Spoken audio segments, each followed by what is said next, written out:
شمع علم زمانے میں جلاتے جاؤ، شمع علم زمانے۔ اعوذ باللہ من الشیطان الرجیم، بسم اللہ الرحمن الرحیم۔ ناظرین کرام السلام علیکم ورحمۃ اللہ وبرکاتہ۔ انشاءاللہ تبارک و تعالی آج ہم لوگ پڑھیں گے شرح میعات عامل کے النوع الثانی عشر۔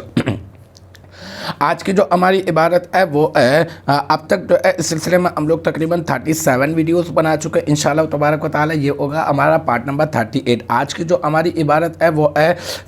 الرابع حبا، یا پھر حبا بول دیں آپ، یہی بات تو آگے بتائی جا رہی ہے، حبا یا حبا۔ حبا میں بولتا ہوں زیادہ تر، تو حبا بفتح الفاء او ضمہا، یعنی اس کو حبا بھی پڑھ سکتے ہیں جناب، آپ اس کو حبا بھی پڑھ سکتے ہیں۔ تو حبا ویسے عام طور پہ ہم لوگ پڑھتے ہیں، تو اسی وجہ سے میں حبا ہی پڑھ رہا ہوں اس کو۔ تو یہاں پہ بتایا جا رہا ہے کہ چوتھا جو ہے نا، چوتھا، کیونکہ ہم لوگ افعال مدعو ضم پڑھ لیں، میں نے بتایا 2 مذمت کے لیے اور 2 مدحت کے لیے نا، تو اب ان میں سے جو ہے نا یہ جو چوتھا ہے نا وہ ہے حبا، ٹھیک ہے۔ یہ بہرحال جو ہے نا یہ اگلی عبارت میں بتا دیا جائے گا کہ یہ فعل مدح ہے، ویسے بھی آپ کو اندازہ بھی ہو گیا ہوگا۔ تو الرابع، یہاں پہ الرابع الف لام برائے تعریف، اور اس کو میں صفت بناؤں گا، رابع کو نا موصوف محذوف مانوں گا۔ تو الرابع الف لام برائے تعریف، رابع صیغہ واحد مذکر اسم فاعل، اس میں ہوا ضمیر مرفوع متصل مستتر راجع بسوئے موصوف محذوف اس کا فاعل، پھر موصوف محذوف اپنے اس کا فاعل، پھر الرابع اس میں فاعل اپنے فاعل سے مل کر شبہ جملہ اسمیہ ہو کر بن جائے گا موصوف محذوف کی صفت، اور پھر موصوف محذوف الفعل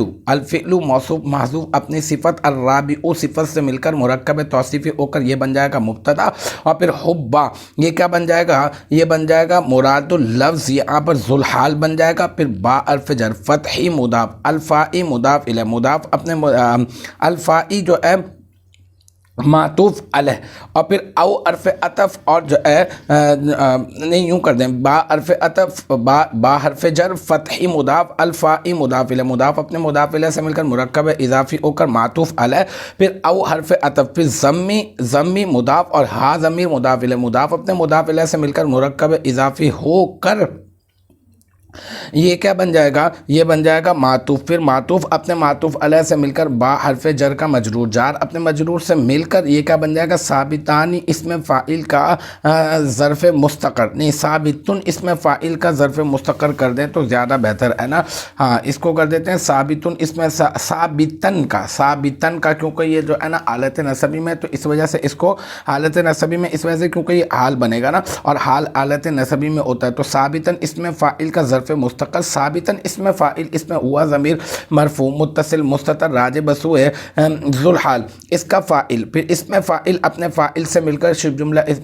جملہ اسمیہ ہو کر یہ کیا بن گیا، ذوالحال کا حال، پھر ذوالحال اپنے حال سے مل کر یہ بن جائے گا مبتدا کی خبر، اور پھر مبتدا اپنے خبر سے مل کر بن جائے گا جملہ اسمیہ خبریہ۔ تو الحمدللہ یہ ہمارا جو ہے پارٹ نمبر 38 النوع الثانی عشر کا پارٹ نمبر 38 بھی اپنے اختتام کو پہنچا۔ مجھے امید ہے کہ یہاں تک کی جو بات ہے وہ آپ کی سمجھ میں آ گئی ہوگی۔ انشاءاللہ تبارک و تعالی نیکسٹ ٹائم اگلی ویڈیو اگلی کلاس کے ساتھ ملاقات ہوگی، جب تک آپ اپنا بہت خیال رکھیے گا۔ وآخر دعوانا ان الحمدللہ رب العالمین۔